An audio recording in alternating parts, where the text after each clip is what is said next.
Welcome to OLC 40. This is term 2B. We are on class 24 today. We are looking at assignment 34 and the first question in assignment 35, and also working with quotations and quotation marks. Today is May 27th, 2025, and this is Jillian Percy. Here are all the ways to contact us. The studio is 1-800-465-7144. The office is 1-800-667-3703, extension 2211. My email is jillian.percy@nnec.on.ca. If you work on Google Docs, a lot of students like to share their documents with me, and they do that with jillian.percy@nnecschools.org. Remember to include me as somebody who can view or edit that document. If you want to reach out to me on Facebook, capital G, capital P, ERCY, space, capital W, AHSA. When you do that, make sure to include a message telling me what class you're in and what your full student name is. And if there's a specific assignment you're wanting help with, let me know that too, so that I'm kind of prepared when I do that, because I've got 5 different courses. So sometimes I can get the courses a little bit mixed up with one to the other. If you want to watch the pre-recorded classes, there is 2 different channels. There is my teacher channel, which is also called G Percy WASA, and there will be a term 2B playlist. And if you go to that playlist, it has all the classes in order. And then if you go to the WASA Distance Education YouTube channel, that has all the courses from all the teachers for this year. The exception is it doesn't have this term's OLC 40 course, because we didn't want to complicate things, but it doesn't really change anything. Like the course hasn't changed from September to June. Occasionally I might say something like mildly different, but the assignments haven't changed. So it's fine to watch either one. Okay, my most common question is, how do I hand in assignments? And there are all sorts of ways to hand in assignments. First of all, if you have a learning center in your community, you can give it to the person in charge at the learning center. Ask them to scan it and send it over to me in my email, and then you just hang on to your originals. You can also fax it to me, 1-800-463-7852. That's if you're in Ontario. If you're anywhere else in Ontario, 1-877-990-2023. If you do it on the computer, just email it to me with the assignment as an attachment. Some people, like I said, do it on Google Docs, and they can just kind of share it with me. That works as well. You can mail it to me, but I really discourage it. It's an easy way for things to get lost, and that can be really frustrating. You can hand assignments in by photograph through Facebook or through email. If you do that, the photo has to be clear and easy to read. And remember to send it as an attachment. Don't just share it with me, because it comes up kind of wonky on a computer. It's meant to be shared with a phone. The best way, if you don't have a learning center, is really to scan it using a scanner app on the phone and then send it to me. I will show you how to do that in a second. When you're doing this, make sure you send it to studentwork@nnec.on.ca. When you do that, the secretary can log that you've submitted all the work. You can include your full name, the course name, the assignment name and number right physically on the assignment. If you put it in the email, but not on the assignment, I don't see the email, right? I just have a giant stack of markings. So you want to make sure it's on there so I can find things. If an assignment asks for both a rough and a good draft, please label which one is which and include them both in the same email. Okay. For scanner apps, it's just kind of a fancy way to make your phone take better photographs in a sense. I use Adobe Scan. It's free, it's easy to download, and it's easy to use. Once you've got it in there, you open it up and you just kind of hold your phone over your document. The little blue dots will kind of line up wherever you want them to. You can also kind of play around with the borders if you need to get rid of something on the edge. And then you just kind of keep repeating those 2 steps over and over until you have all the pages of your document scanned in. Hit continue. Now it will let you preview everything. You can retake a photo if you need to. You can reorganize things. When you're happy with it, hit Save PDF and give it a name. Please give it an obvious name like OLC 40, Assignment 24, so I know what I'm looking at, okay? And then you save it wherever you save your documents, Google Drive, Dropbox, whatever you're using, then send me an email and share it with me that way. So we are currently on, oh, this is week 6, but it is not week 6, it is week 7. That's when I changed this. Week 7 of this 9-week course. Remember that the last day of term is June 13th. Normally, we only accept exams on that day, and I do not have an exam. So generally, I would consider that the last day is June 12th. Instead of an exam, this course has a long culminating activity, which will take between 5 to 10 hours to complete, depending on how quickly you write it. Do not attempt to leave this assignment to the very last day. It will just be too much to complete, especially if you're working full-time or if you're taking care of young children all day. Generally, once you start Unit 4, ask me for the culminating activity. That way you've got plenty of time to work on it because Unit 4 is really short, okay? And remember that it's worth 20% of your grade.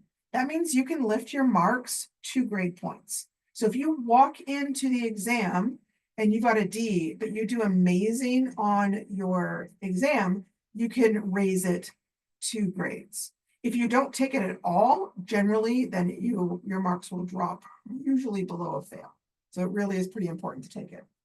If you are one of our potential grads for this June, I strongly recommend completing all the assignments by May 30th, which is the end of this week now, okay? That is Friday. All right, if you are a grad and that is going to be a problem, let me know, okay? Please reach out to me on Facebook or email so I can talk to you and we can figure stuff out. It takes a long time to do all the marking. This course has 134 students. I have over 200 students altogether. There is no way I can complete all the marking in one day if everybody decides to leave it to the end, okay?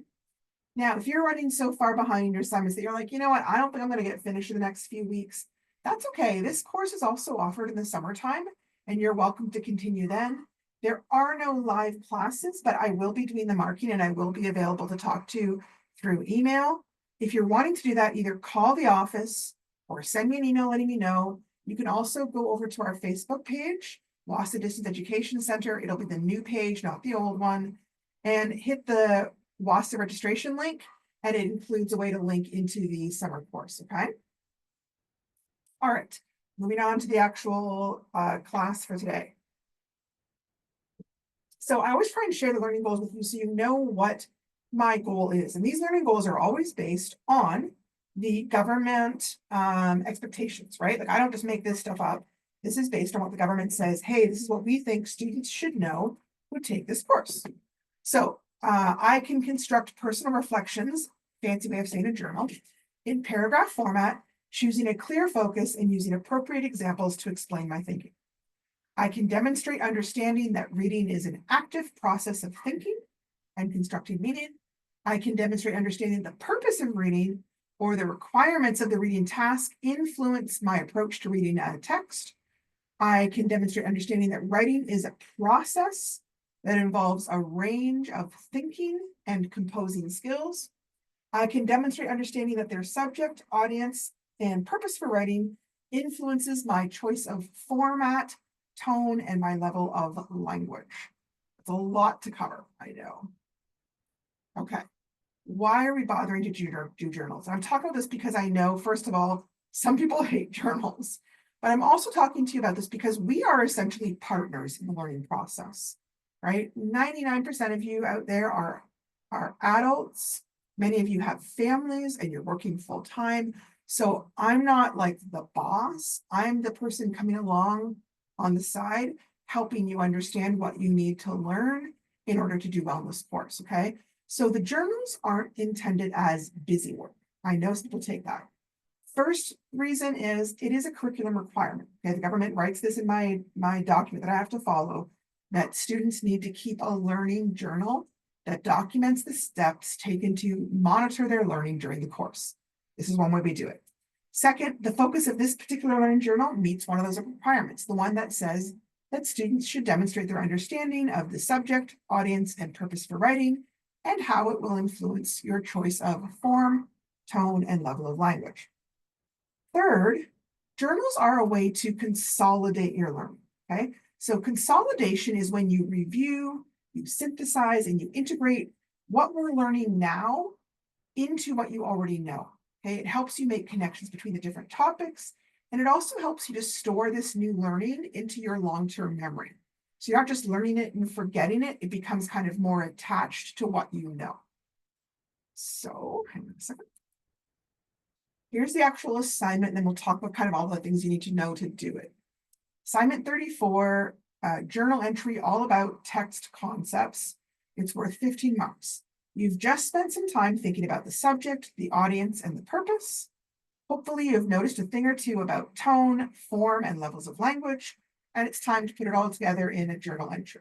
So the journal prompt says, in your opinion, does understanding more about text concepts such as subject, audience, purpose, tone, format, and the levels of language help you in reading text or in writing text of your own? Now, I want to point out, anytime I'm asking you your opinion on something, you are welcome to agree or disagree on the topic. Okay, the important part is that you are able to support your ideas or your opinions with specific examples from your own experiences and your own work. By work, I mean like your school. Your answers should demonstrate that you thoroughly understand the topics we're discussing, okay? So it's not enough just to say yes or no. So it doesn't matter to me whether you say, yep, I think those are important, or no, they're not, but you have to explain why you think that, okay? When you're doing this, as always, be sure to follow good paragraph structure with an opening and closing sentence. Your body sentences should explain your reasons for your opinion and give specific examples to support each reason. Your paragraph should be at least 8 to 10 sentences long. A lot of people write me more. Your audience is your teacher. Your format is an opinion paragraph. And your purpose is to persuade me to share your opinion. Okay? You do that by giving me the reasons for your opinion and giving me examples. Your audience, your purpose, and the format should influence your language level and the tone of your writing. All right? So text topics. Some of the topics that we're talking about are subject, audience, purpose, tone, format, and levels of language. We talked about those in assignments 32 and 33. So if you don't remember them, go back and take a look. Basically, I believe, and you can make your choice, that understanding these concepts help us to understand what we read. I also think that understanding these helps us to be better communicators through writing. Okay. Now, the important thing though is give reasons or give me examples or evidence of some sort, right? Here is a possible example discussing the concept of vocabulary. And I'm choosing that because it's not one of the topics we're necessarily talking about. I think that understanding the concept of vocabulary can be important in understanding reading. For example, a novel could be hard to read because it uses a lot of medical vocabulary that I might not understand or need to look up in a dictionary. In addition, being mindful of vocabulary might help my writing in different ways. For example, if I am trying to reach a wide audience of many ages and education levels, I am going to use familiar words that most people can easily understand. On the other hand, if I was trying to explain something about mining to a group of miners, it would be fine for me to use all sorts of specialized mining vocabulary because they already understand those words, right? Whereas if I was talking to people that didn't, I would try to use either simpler words or I would have to write it in a way where I'm explaining what I mean, okay? So vocabulary changes things. So 2 possible ways you can structure this journal, and there might be more, this is just kind of the ones that cross my mind. First of all, you could tackle each one of these topics and think about how it helps you understand what you read. Then you could go through and tackle each one of those topics again, thinking about how it helps you to write. The second way is you could discuss each topic and think about how does it help you with reading, how does it help you with writing, and then move on to the next topic. There might be more ways. Those are the 2 ways that cross my mind. Right? As always, this is my kind of my generic journal entry. And the reason is just so you kind of get used to what I am looking for.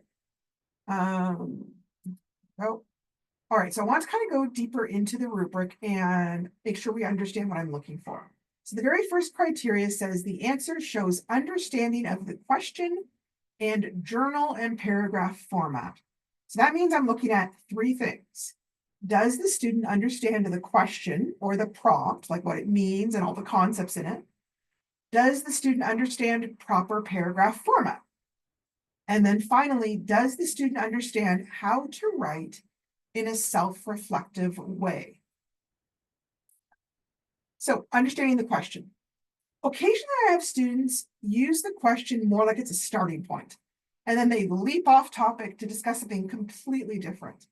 Even if your writing is amazing, you're going to lose marks with me because you're not staying on the topic, and I'm trying to assess what you understand about the topic. Okay. Other times, students appear to misunderstand the topic. Like I'm trying to get you to write about communication in the workplace, but you're writing about what it takes to be successful in the workplace. That's not quite the same thing. And you can unintentionally end up with the entire journal on a different topic than what I'm looking for. The other thing is sometimes students will handle a topic in a very general or vague way that kind of suggests to me that either they don't really understand the topic or they're trying to whip off the assignment in about 5 minutes without really putting a lot of thought into it. Okay. And I do mark you down for that. Okay. Understanding paragraph format. A major theme, I would say it's like the primary theme of this course, is understanding how to use and write in a basic paragraph format, as well as understanding how that basic format changes when you're using different writing formats. Even a journal can have a good opening sentence to introduce your topic or your opinion on the topic. And the majority of the writing should be exploring and explaining your thoughts and feelings on the journal in a very detailed way.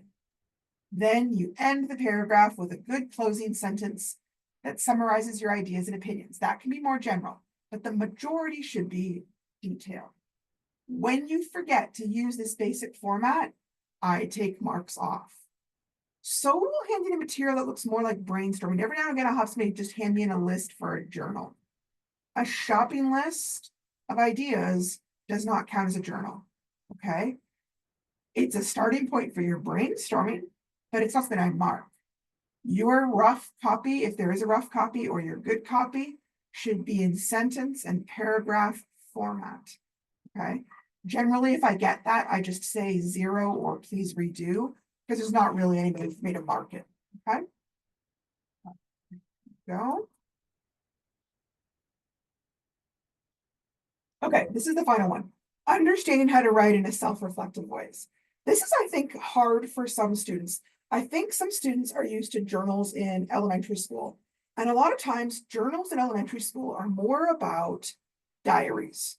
And so the teacher says, what did you do last night? Well, I went to the store and I hung out with my friends and I blah, blah, blah. And you can write about whatever you like. That's not the kind of journal we're talking about. This is a learning journal.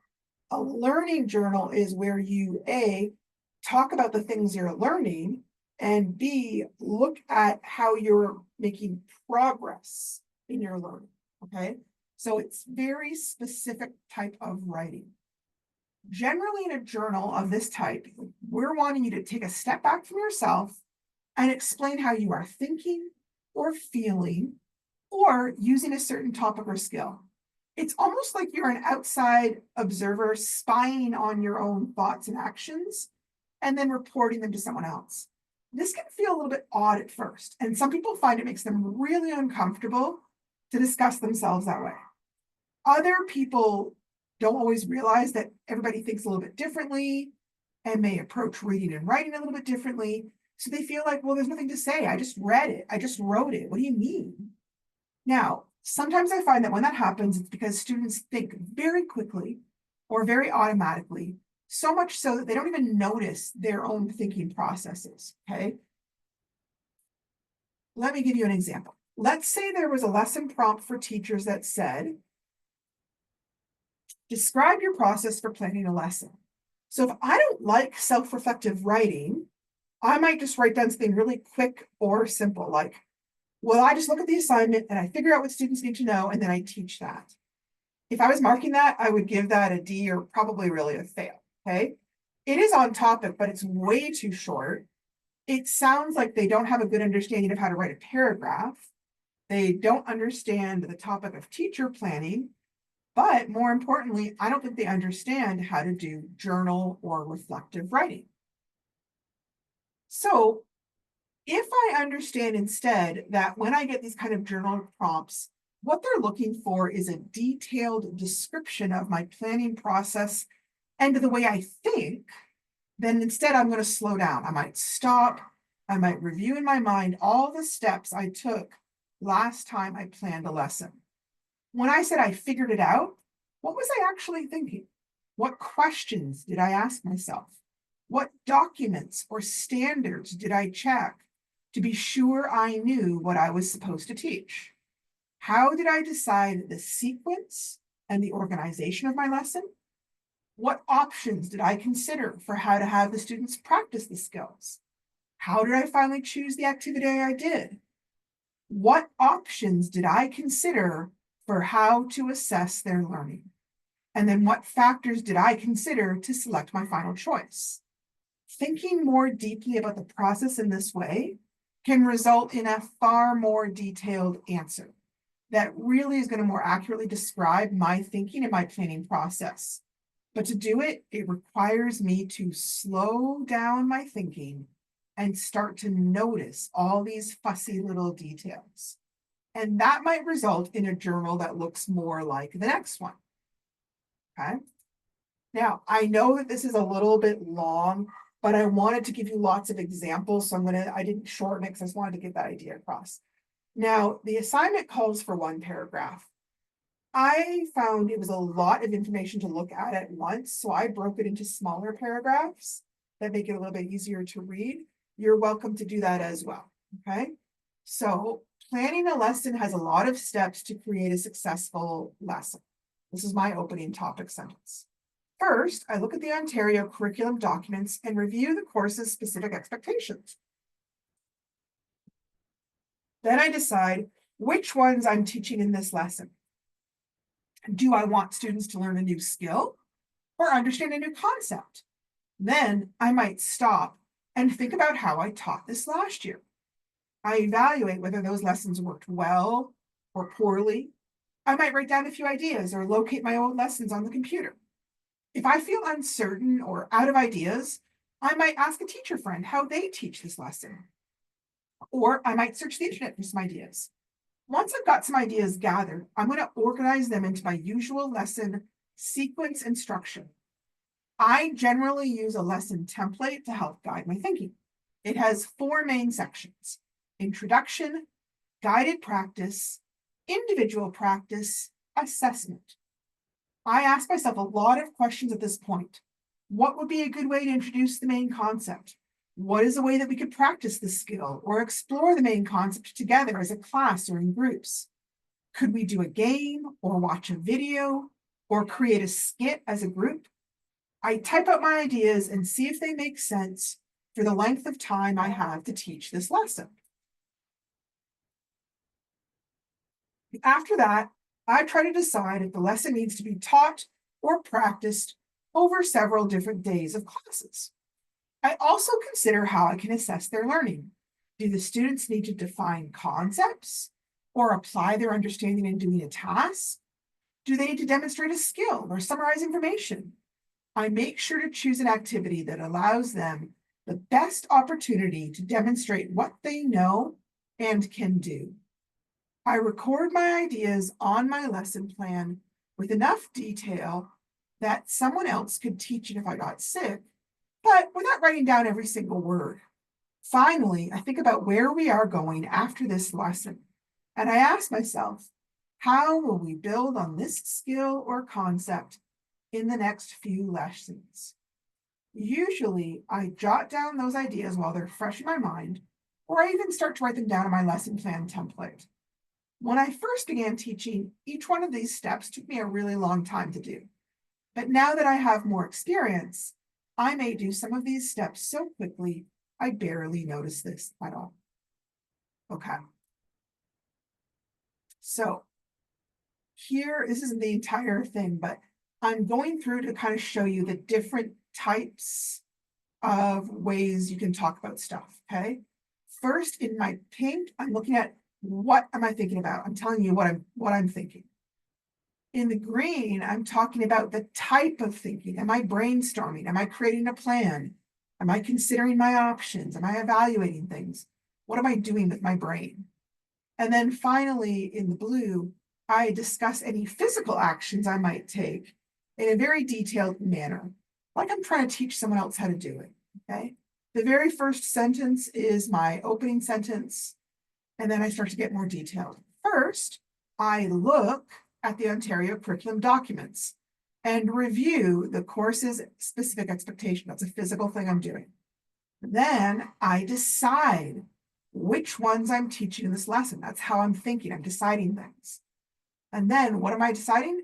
Do I want students to learn a new skill or understand a new concept? What else am I thinking about? I might stop and think about how I taught last year, okay? So for green, I'm going to kind of go through and look at some of the verbs so you can see the different types of thinking. I decide, I evaluate. If I feel uncertain, I'm going to organize my ideas. I ask myself questions. I see if they make sense. That's kind of like me evaluating. I try to decide. I consider. How can I assess? I choose an activity. And then I go back to asking myself. So it's kind of how I'm thinking. And then what I'm thinking about doesn't really matter because, well, I guess it kind of does. It's not the same thing that you're going to be thinking because you have a different topic. Like you understand that part, right? But I'm just kind of showing you that I'm sort of flipping back and forth. So I'm trying to find this really quick. Oh, they do it a little bit differently, don't they? What am I thinking about? Okay, weird pink. Sorry. Oh, there we go. I switch between what I'm thinking, how I'm thinking, and how that relates to anything physical. Okay, that's the big idea that I want you to get across from here. So sometimes people are kind of stuck on vocabulary. What are some other ways that I can talk about things besides I think? So I made us up a little kind of a cheat sheet, I guess, of vocabulary for how to talk about thinking. So on my first column are some words for thinking or planning. Think, plan, explore, brainstorm, create, design, generate, envision, consider, or outline. And then words for observing or for like looking or noticing things. Observe, notice, look, explain, view, describe, record, note, report, detail. Words that are kind of mean the same idea as asking a question. Ask, wonder, ponder, inquire, research, or investigate, interview, quiz, probe, or challenge. And then words for organizing. I might be selecting, arranging, sequencing, structuring, organizing, ordering, shuffling, trading, designing, or formatting. Words that are about me deciding things or judging things, choosing, prioritizing, reconsidering, assessing, grading, evaluating, deciding, judging, marking, or picking. And then words about changing stuff, revising things, improving things, adding on, substituting, discarding, moving, exploring, examining, reviewing, changing, altering, or correcting.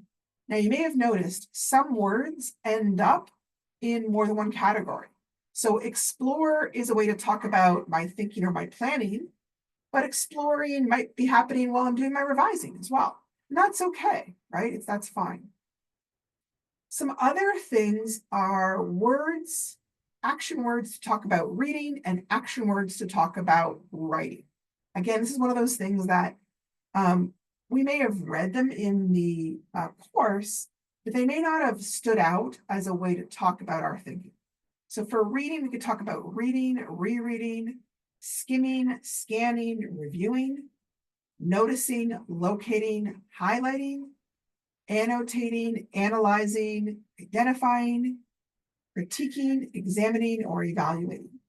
For writing, we could talk about brainstorming, drafting, or writing, outlining, revising, editing, adding or deleting, substituting, typing, copying, cut and paste, rephrase, shortening, summarizing, extending, lengthening, organizing, proofreading, checking, publishing, explaining, describing, arguing, improving, listing, detailing, or expanding. I'm sure that's not exhaustive, but it should give you a lot of words to use to start right off, okay? So this is the other rubric category that is very important. Selecting relevant details and examples to explain your concepts and opinions, okay? I find this one is the one that kind of makes or breaks it. It isn't that I give it so much more marks than other places, but I find that how well you do this sort of affects the overall quality of your entire journal. So I wanted to talk about each of these words and sort of make sure that you understand each of these words. So when I say relevant, I mean that the details and examples you use are actually on the topic and they relate to the journal topic and the ideas you're trying to discuss. Details and examples. This needs to be the main content. You're not being general. You're not being vague. I can picture it in my head. You're describing specific things that you do or that you happened or that show up in the text to prove your ideas or opinions. Okay? Then, concepts. Concepts are just kind of like a fancy way to talk about an idea, like the concept of photosynthesis, the concept of revising, okay? There's a lot of journal topics that are asking you to show me that you understand the concept. And then how would you use that concept, right? Understanding the concept is usually considered kind of the easier level. Explaining how you would use it is a little bit harder, okay? I'm looking for both of those. You want to explain as thoroughly as possible here, so it's clear that you really do understand the concept. So, for example, I'm going to walk through some examples of good answers, not so good answers, really good answers. If I said, explain summarizing, okay? If I said summarizing is explaining what you know about something, no, I'm not going to give you a good mark. That's not really correct. It's close, but it's not really correct. Summarizing is writing a short version of what you read. Okay, that's true. It's a bit brief, though, if I'm trying to show off how well I understand summarizing. This is a much better answer. Summarizing is when you write a shortened version of what you read by explaining the main idea or argument, as well as the most important points or reasons. You need to make sure that when you summarize, you have understood the main idea or message and explained it accurately to your audience. So there, it's true and it's extremely detailed. That's more of an A+ kind of answer, okay? And then opinions. Some journals, and not all of them, ask for your opinion on a topic or part of a topic, okay?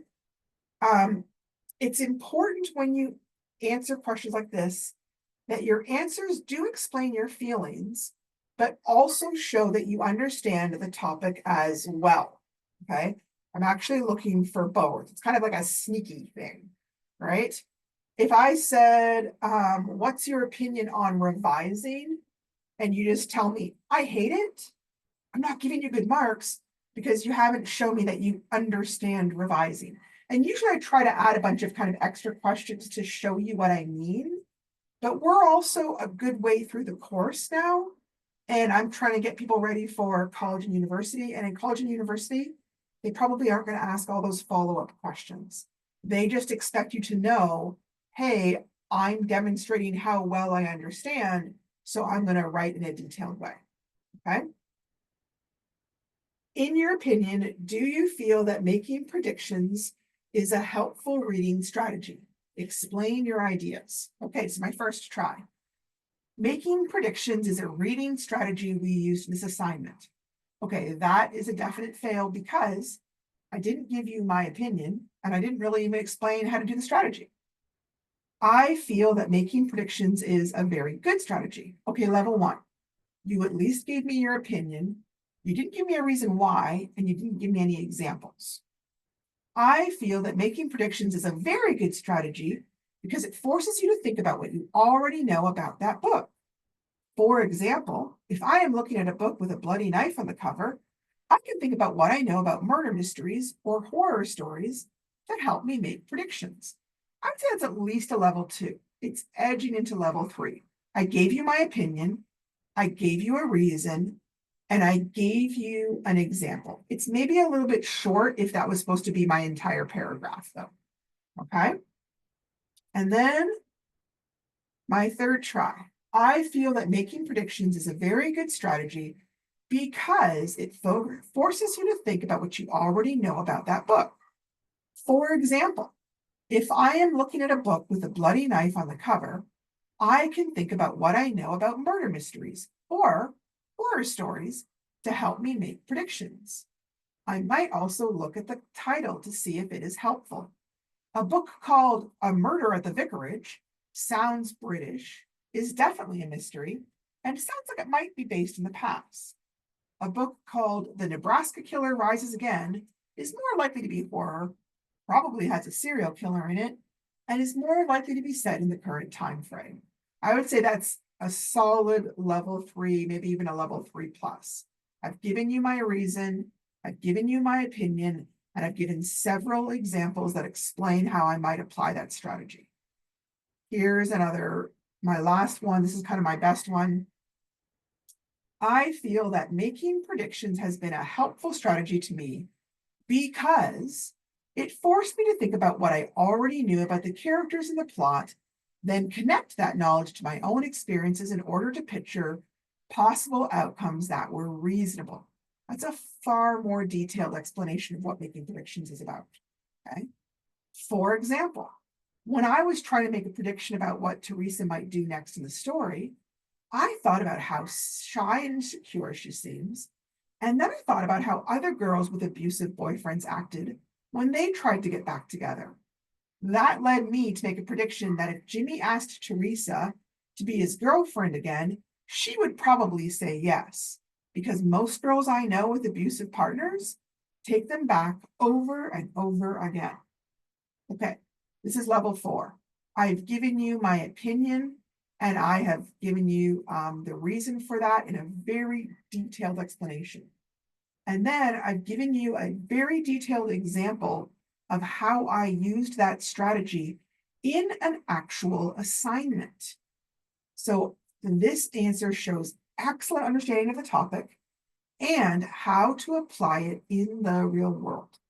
Okay, makes sense? All right. We probably won't get everything done. I'm going to keep on talking, but we won't get everything tackled. The next little part is we're going to be talking about punctuation marks. Okay. Normally I do that at the beginning, all our grammar stuff, but the next big assignment, assignment 35, has a whole bunch of stuff that's kind of focused on how we use quotation marks. And so I'm kind of want to make sure we understand those concepts before we get to that assignment, okay? It also talks about quoting or citing information from sources accurately. The reason I say that is because, again, the idea of quoting, it means you need to use the punctuation marks correctly there as well, okay? So this is some of the background material to assignment 35, that there is dialogue in a lot of different types of nonfiction. Things like biographies or autobiographies, newspaper articles, interviews, poetry, informational texts, historical records and accounts. And these are all going to follow the exact same rules of dialogue or quotation marks as in fictional writing, okay? There are also lots of different types of fictional writing. Remember, fictional is creative writing about imaginary events. That will also include dialogue. Things like legends or myths, short stories, novellas or novels, in a whole bunch of different genres: mysteries, thrillers, horror, romances, fantasy, science fiction, historical fiction. Okay, so the word dialogue comes from the Greek language. Dio means through and logos means words. So dialogue is a form of writing that is a conversation between two or more people.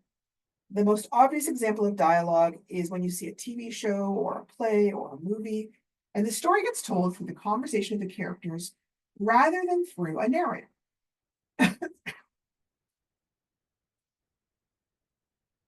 There are specific rules for the punctuation of dialogue. The pages that follow are going to give you an overview of the rules, as well as examples of using punctuation with dialogue. Okay.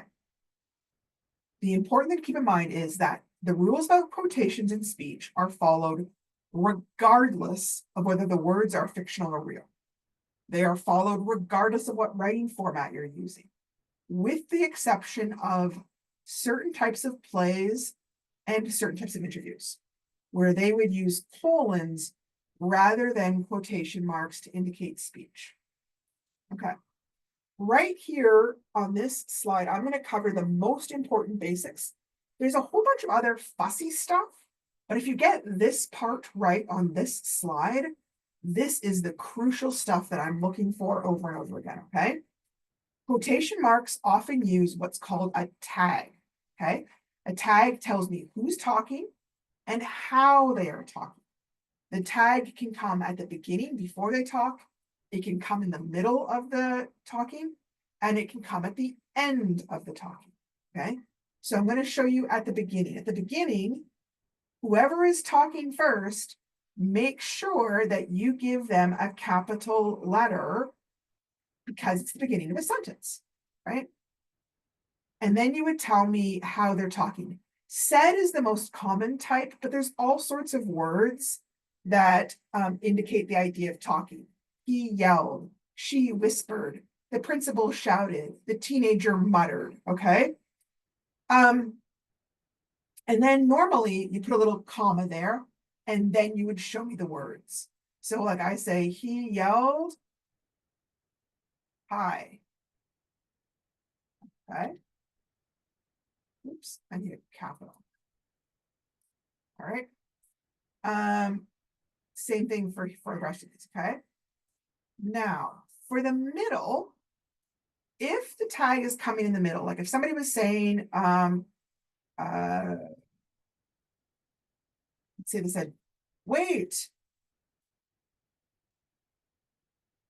Oops, hang on a second. Wait. He yelled. Okay.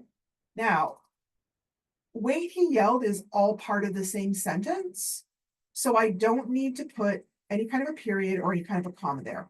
I still need the comma after the word yelled because it's the middle. He's going to talk some more. Wait, he yelled, I'm sorry. Same thing, she whispered, the principal shouted, the teenager shouted. Okay. And then at the end, same kind of thing. You don't, oh, hang on a second, what happened there? Okay, sorry. That was so strange. I apologize. I still don't need a capital because it's not the beginning of the sentence. I do want to make sure that there is end punctuation after it now. I was using a comma before because the sentence wasn't over, but now I'm at the end. So a period is really common. There are times where it might be appropriate to use a question mark or an exclamation point, but like 95% of the time, you're probably going to be using a period. Okay. So this is the actual assignment. I don't want to kind of go into this too much right now, but part one is going through reading this dialogue, and you're going to have to answer all the different, fix up all the different problems with it. And there are problems with the quotation marks, the commas, periods, the question marks, just about everything. Okay. So we will talk more about this tomorrow. We're kind of running a little bit short on time here. If you have any questions about these assignments, by all means, message me and let me know. We're getting pretty close to being done Unit 3. And again, as I said, if you are a potential grad and you're concerned about finishing, reach out to me. Let me know. I can help you. We can figure things out. Okay.